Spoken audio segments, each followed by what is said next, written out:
নেপাল এখন রাজনৈতিক ভূমিকম্পের কেন্দ্রে। টানা দ্বিতীয় দিনের মতো জেনজি বা তরুণ প্রজন্মের বিক্ষোভে কেঁপে উঠেছে কাঠমান্ডু। তরুণদের নেতৃত্বে রাজপথে যে ঝড় উঠেছে তাতে পদত্যাগে বাধ্য হয়েছেন প্রধানমন্ত্রী কেপি শর্মা ওলি। দেশটির সচিবালয় থেকে দেয়া এক বিবৃতিতে বিষয়টি নিশ্চিত করার পর বেশ কিছু ভিডিও ছড়িয়ে পড়ছে। এতে দেখা যায় বেশ কয়েকটি হেলিকপ্টার উড়ে যাচ্ছে। এর আগে সেফ এক্সিট নিশ্চিত করতে সেনাপ্রধান জেনারেল অশোক রাজ সিকদেলের দ্বারস্থ হন প্রধানমন্ত্রী।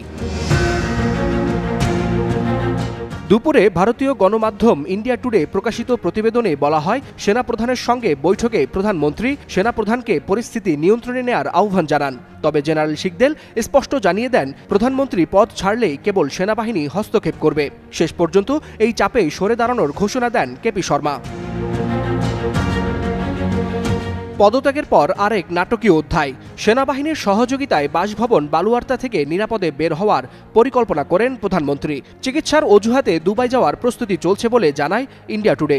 আর সেই উদ্দেশ্যেই প্রস্তুত রাখা হয়েছে হিমালয়া এয়ারলাইন্সের একটি ফ্লাইট। একই সঙ্গে মন্ত্রিসভার শীর্ষ নেতাদেরও সেনা হেলিকপ্টার করে বিমানবন্দরে সরিয়ে নেওয়া হচ্ছে। এজন্য অন্তত 5টি হেলিকপ্টার ব্যস্ত মন্ত্রীদের নিরাপদ প্রস্থান নিশ্চিত করতে। কিন্তু মাঠের পরিস্থিতি ভিন্ন। কাঠমান্ডু, ললিতপুর ও ভক্তপুরে কারফিউ জারি থাকলেও আন্তর্জাতিক বিমানবন্দর এখন উত্তেজনার কেন্দ্রবিন্দু। বিক্ষোভকারীরা সামাজিক যোগাযোগ মাধ্যমে আহ্বান জানাচ্ছেন আতশবাজি, ড্রোন আর লেজার দিয়ে বিমান চলাচল ব্যাহত করার। যেন আকাশেও ছড়িয়ে পড়ছে রাজনীতির অগ্নিগর্ভরূপ। এর জেরেই কাঠমান্ডুর বিমানবন্দর বন্ধ ঘোষণা করা হয়েছে। মূলত এই গণ অভ্যুত্থানের পেছনের মূল কারণ দুর্নীতি আর সামাজিক যোগাযোগ মাধ্যম নিষেধাজ্ঞা। সরকারের একতরফা সিদ্ধান্তে 26টি প্ল্যাটফর্ম বন্ধ করে দেয় ক্ষোভ ফেটে পড়েছে তরুণদের মধ্যে। রাজধানী থেকে শুরু হওয়া এই আগুন এখন ছড়িয়ে পড়ছে দেশব্যাপী। পুলিশের গুলিতে শুধু গত 2 দিনেই অন্তত 21 জন নিহত হয়েছেন, আহত হয়েছেন শত শত মানুষ। ফলে দেশজুড়ে একাধিক এলাকায় কারফিউ দিয়ে নিয়ন্ত্রণের চেষ্টা করছে স্থানীয় প্রশাসন।